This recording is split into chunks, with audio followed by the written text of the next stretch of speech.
Well, folks, another great opportunity to check in with 35th District Representative Dan Griffey. Good morning, Dan. How you doing? Good morning, Jeff. I'm wonderful. How are you? It's kind of I'm, cold, but yeah, it the is kind of sun's chilly. beautiful. It makes for nice afternoons, It does. crisp and clear. Before Yeah. we got started, we recording here, we were just talking about the benefits of being so close to the Capitol for you and Representative Couture and Senator McEwen. You guys have an opportunity to head home after a hard day's work most nights, unless there's an Yeah. overnight session. But it Yeah. really gives you a good opportunity to feel the pulse of the community if you're at a store or you stop in to get some gas and somebody else is there, they recognize you, and I'm sure more often than not you are pulled, not pulled like unwillingly, but pulled into Yeah. a conversation about what's going on. Tell me a little bit about the benefits to being able to be on the ground and face to face with with the people you represent. Oh, I mean, it's a great home field advantage. I live almost in the perfect spot. It's an hour commute, so it's too short to be long and too long to be short, right? I mean, on Hmm. those long nights I told you about, it was kind of fun romanticizing years and years ago when I appeared on the radio station. One morning, we got off here at 5:30, and I got in the rig and drove, as quickly as I could safely over to Shelton, down to Shelton, and met with you guys, was videotaped, went to the fire station that I worked at, took a shower, and then got dressed again and went back for another whole day. So it was about 48 total hours we were awake. Um, How do you think that helps keep you kind of grounded, I guess, or just really in the pulse of who you represent, whereas, you can be siloed if you're staying in Olympia for the duration of the session. well, I mean, I can talk to people like you said when I'm filling up with gas. Hey, Representative, did you hear about this? It's usually negative, but the solutions to the problem, accurately identifying what the problem is and deploying resources to fix it, usually takes on the ground knowledge, and I find it invaluable. And again, it's a great home field advantage. Some legislators don't go home at all during the session because it's 7 hours away. There are we live in a great, and it's a giant state, right? Yeah. And there's places where it takes a long time to get there. Especially Uh, in the winter if there's any issues over the passes or any things like that. yeah, many times some of my Eastern Washington colleagues will want to go home, but well, they're doing avalanche control, so they'll have to wait for 4.5 hours. Is it worth it anymore? And a lot of times they turn around and go home, or they take one of the puddle jumper commuters, back and forth, which gets quite expensive. Sure. I'm not gonna lie, I live in a great place to serve here in Olympia, and it serves, I think, the district well. So one of the things, and you were just mentioning this, a lot of the kind of issues that you hear about come from the ground up, and it helps too because I know as you move up in the legislative system, and when it comes to bills that could potentially become law, fewer and fewer of those ground level issues kind of hit the radar of many people. We may in the 35th be talking about well, I believe there's some school districts today actually that are having some elections and things like that. So when it comes to the levy and things like this, you may not necessarily hear those issues because they don't quite bubble up to the top where the whole state is got to focus on that. So how do you then remind people, or how do you bring those super local initiatives or ideas to kind of that bigger populace? Well, I think my core belief system has always been, I've always told you that my job is to elevate the voices of my constituency. And so we hear this, right? I mean, I guarantee you, Representative Couture and I know that there are several funding levy measures on the ballot. We hear about it. We talk to, all of them that are the deciders on the budget about why MSOC, for example, is so important, why fully funding special education in our school systems. We mandate that they be fully integrated. Those with special needs We mandate the schools do it, so we need to fund them for it. We elevate those. We usually speak in the voice of the person that wrote the email or the person that we saw on the street. Like I said, best home field advantage is to be able to go home every night. We had the big old Super Bowl this past weekend, and I was talking to Senator McEwen about this, but there were a couple of ads. I don't know if you saw them or not, but they were ads that were talking about the Washington state budget. And you kind of think, oh, these ads cost gazillion dollars and they're all national ads. So when you see a local, it really kind of piques your interest. And again, it was what you and I and Representative Couture have been talking about over these last couple of weeks. It's while the state continues to bring in large amounts of revenue, upwards of $10 billion dollars or so, the spending is outpacing that still, causing a Interest. major deficit, not only just with the capital and the budgets that circulate through Olympia, but then that trickles down to the different school districts, to the different counties and cities across the state. What are some of the things you mentioned, fully funding for special ed, perhaps, and ways that we can make sure that those students get the full benefit of the education system. But, where are you guys looking at potential changes and fixes to help help right this ship a little bit better? Well, I mean, my pet peeve is we got to figure out this bureaucracy. Just for example, I had a great meeting with Thurston County delegation, the Economic Development Council, some friends of ours that used to work in Shelton, right? Yeah. Longtime friends. They needed some help. They want to breach the dam here at Capitol Lake. I saw the cost. It was $25 million. And I said, well, is that going to complete the project? Oh, no, no, no, wait. That's to finish the study and the permitting involved. Jeff, we have got to find out why the heck it costs $25 million to study and permit projects like that. We waste incredible amounts of money. When they were talking about off silting, right? So the same bay, you move out into the bay. Well, there's a silting problem, right? And because at any time a river flows into anything, it'll deposit the heavier material, right? Um, the Army Corps of Engineers is supposed to dredge that to keep the navigable waterways open because we have container ships there. Um, they won't do it because they don't want to contaminate the water. Jeff, something's got to give. So then they asked for $3.5 million to study if the port could be the ones to do it.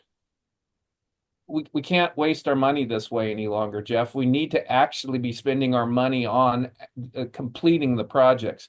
We're looking at those measures. We're also looking at the latest programs that have not come online yet, seeing if we could delay bringing those online until the revenue growth reaches it.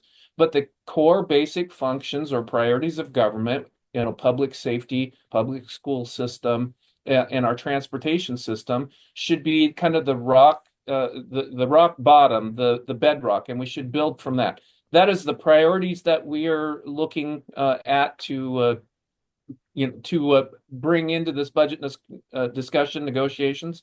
The new governor is interested in that perspective. It's not the first time we've done it. Under Governor Locke, we had established a priorities of government model, and it served us well. I think that's where we're going to go again, understanding that the fixed costs of our school system are, they're not going to get any better any quicker, really quick. So we have got to step up the plate, like I said, on the MSOC and the special education.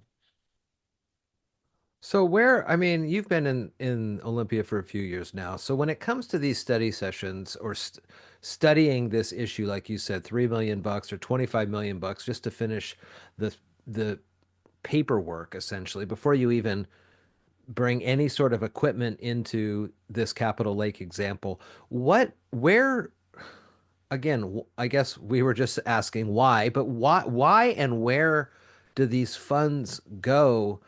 And what are some of the ways is it like there's the person and they've got six assistants that are helping them? Or where is this money going? Because, if I was to study something here in the old family budget, or the family wants to do, I want to do a project, it's going to take me an afternoon to kind of look at it and figure out if I need a permit or not. And then you do it or not, not with that, notwithstanding that there may be environmental impacts down the line that are unforeseen, but it just seems to me that that's a lot of, and I'm going to bring up another example. There's been, studies that have been done in the city of Shelton to make beautification or things like that. And then those studies just get put up on a shelf and they collect dust, and nothing has come of that. There's no actual outcome other than a binder that's got some papers in it. Well, I mean, I want to be action driven, Jeff. You just described an action driven. You described that your family needed something. You spent some time researching it and you deployed resources and you get it done. So we need to move to that model. We are addicted to bureaucracy here. So the study is one environmental group, then another environmental group. It's basically making all the environmental groups happy by buying them, right? You're paying them money.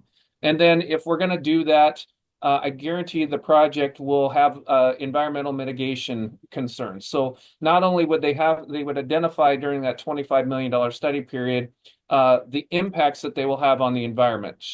I'm sure they'll be negative. And since there'll be negative impacts, they'll have to spend about $25 million somewhere else mitigating a problem. Now, the same problem that we have had in Oakland Bay, where we had to cap and cover and restore, they have the same problem in the bay here in Olympia, and there is some dioxin and the same sort of things, same sort of mill structure, the same Yeah. contamination that we had for Shelton. So they're going to have to do something about it. But here they're choosing a totally different option. They want to dredge. So we did cap and cover, so you didn't stir it all up. Well, if they dredge, then there is going to be another group out there that says, well, wait a minute, dredging is going to stir up all the stuff, so you can't do that. So it will delay it. Then they will go to court for several years. Um, and then my thought process is, why don't we dredge Capitol Lake? Why don't we leave the dam in place? Then we won't have all the off silting. But then you run into arguments where the tribes are like, I need it wide open. We need to make sure there's no barrier to the fish. It's just we can't get out of our own way. What we've got to do is we have got to say, this is the direction we're going. We're just going to go there. But it's totally the bureaucracy of the thing. And again, we got to get on top of it. And Is that I'm not also seeing it to slowing. is that also to people on, well, let's just say the extremes of either side feeling like they're being either left out of the conversation or they're not being heard, where you need some more kind of middle of the ground centrist um, governing body that doesn't have to, and we talk about this more on a national level, I suppose, but the far sides of both parties that are dictating through primary process and things like that who gets in, and then they're like, hey, we got you in, now you better toe the line. And like kind of what we said about Governor Ferguson's State of the State, where he maybe struck a little more centrist tone, and it kind of put off some of his in the further sides of his party. And you guys on the right side of the aisle were like, hey, there might be some things to work on here. Yeah, we've been talking about this thing for 11 years. We got somebody in the majority party that's listening. I mean, Yeah. that helps. I mean, Jeff, I think a clearinghouse arbitration panel, bipartisan arbitration panel could fix this, and that their decisions would be final. Because it's in the interest of moving the public good forward. We cannot no longer have these boat anchors just stopping the public good. And those are some of the ideas that I have. I'm going to recommend the idea to the new governor. I also want the new governor to change the way he appoints judicial officers. The last governor has appointed 82% of the sitting judges. Excuse me, I said governors, didn't I? Judges. Um, the judicial branch is so important in Washington State. You can't have one man controlling uh, the direction. And domestic violence, sexual assault survivors are just saying we just do not feel like we're being heard in court. Access to anyway. I know I digress a bit, but we would like to see a system where the governor is more deliberative in everything he does. If it is in the best interest of the citizens and the public good, there should be an arbitration panel, bipartisan, that is the final decider, and we just move forward. Damn the torpedo sort of thing. Yeah, kind of We like a city council versus the strong mayor or, whatever they have in Shelton Yeah, here. I think that could get rid of some of the bureaucracy that we have here. But again, we got to get on top of it. Hmm. It's just ridiculous to spend so much money and not even you draw the plans. Yeah. You're going to study how you're going to draw the plans for $25 million. It's just infuriating. And again, it's just examples, and those examples are spread throughout the state of Washington. And what I want to do is, and what most people want is to not think about government so dang much, just to be able to live their lives, not to be taxed too much, not to have fuel and those sort of things to get back and forth to work cost too much, have some say in how their kids' education's going to go, Yeah, not what's be going on? told. What's going on with that here in the House side? We heard some stuff from the Senate Majority Leader this last week, and Senator McEwen and I talked about that a little bit. But any new um, things happening in the education Well, world in the House? both sides are digging in, and they're digging their heels in. Jeff, I got to tell you, um, if it happens at school, the parents need to know. End of story. Now, though, there are people out there, they'll say, well, what about abuse? Well, schools are mandatory reporters, and we have CPS for that. Jeff, but it is the rarity that a child is abused by their family, not the other way around. The state needs to think of that as a rarity and deploy resources to protect those children. But if it's happening in a school, the school needs to tell the parents about it. Now, it can stay secret, and it should stay secret. It should be just a conversation between school staff and the parents. But I'll tell you what, Jeff, if something, there is a reason why we're seeing declining enrollment in school. You're a parent. If you really believe that they were going to be hiding things about what happened to your kiddo in school, what would that do to you? How would you feel about that? Yeah, The I'd be very parents upset. are in charge, and they need to be in charge. They need to be respected as in charge by the schools, and it's not happening. But I think both sides are just digging their feet in the ground. This isn't a Trump thing and all that kind of stuff. We can put the federal issues aside. I guess they're related, but a transitioning male showering with females, I'll always be against. The reason I will always be against that is because, Jeff, there's probably a survivor of sexual or domestic violence in that locker room. We do not need to respect the needs and wishes of one by trampling the needs and wishes of the other. We can do special accommodations. Yeah, Um, we talked a little bit about that yesterday. Not that scenario, but how if a disruptive kid is in a classroom, it's been in the past where the rest of the class will leave the room and the yes, disruptive student will stay in there yes. versus, kind of back in my back in my day, whatever, you go and you stand in the hall or you're out of the classroom. Yeah, Don't well, I don't would be a just be taken out disruptor. in the hall and got a hack. So I was scared. The paddle scared me straight, Jeff. That's But right. well, we Well, don't do that anymore. no, we don't And do that and and and anymore. I don't know that we have to do that. And I'm not saying that we have to do that, but involving the parents as active participants in the kids' school career is absolutely imperative. And any idea that the school's going to hide anything from the parents is ridiculous. It's a non-starter for me. Yeah. So that is going to be a big fight. The citizens ran an initiative, and this entire legislature voted it out last year. The Parents' Bill of Rights. I think the majority party read it and found out what it meant. The superintendent of public instruction ignored the initiative almost altogether. sent directives out to the school districts saying they do not have to follow it. Please follow his guidance about hiding those things from parents. Um, but we should also talk about what the majority leader said. 13-year-olds have the right to make mental health decisions and reproductive decisions. I don't think they should. I never thought they should. I voted against it every time we had the opportunity. That needs to be a parental guided decision.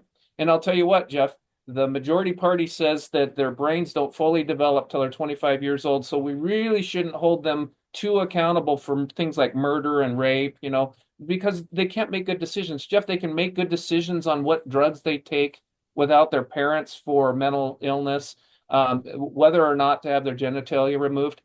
That is a guided decision until you turn 18 years old and you achieve the age of adult. That's all there is to it. I can't change this perspective that I have, and I know the district supports me by a significant majority that they want to be involved. Now, again, it can be a private conversation that the schools have. We don't have to have things leaked out in the school. As a matter of fact, it'd be just like a job there. Sure. If you are working with human resources on something, it's between you and human resources. The same thing should and could be adopted by our schools. But we're gonna see enrollment continue to decline if we do not fully respect the parents as um, co-equals in this educational process. You can always get in touch with Dan when you see him at the store or if he's getting gas. Otherwise, there's websites, and I'll put the link to that. Additionally, too, now across the state, people have the opportunity to join in on these committee hearings and make their voices heard as well, which are great opportunities. Again, in person is always the best if you can, or a Zoom to make your voices heard. Handwritten letters to your representatives, and Yep. then email and phone calls, kind of that's how the list goes down there. But it's always a good opportunity, and it's always a good conversation with you, Dan. I know you got your pulse on the 35th and what's happening, so we'll keep our eyes on that for sure as the session continues. Thank you, sir. Thank you so much, Jeff. Have a nice day. You too.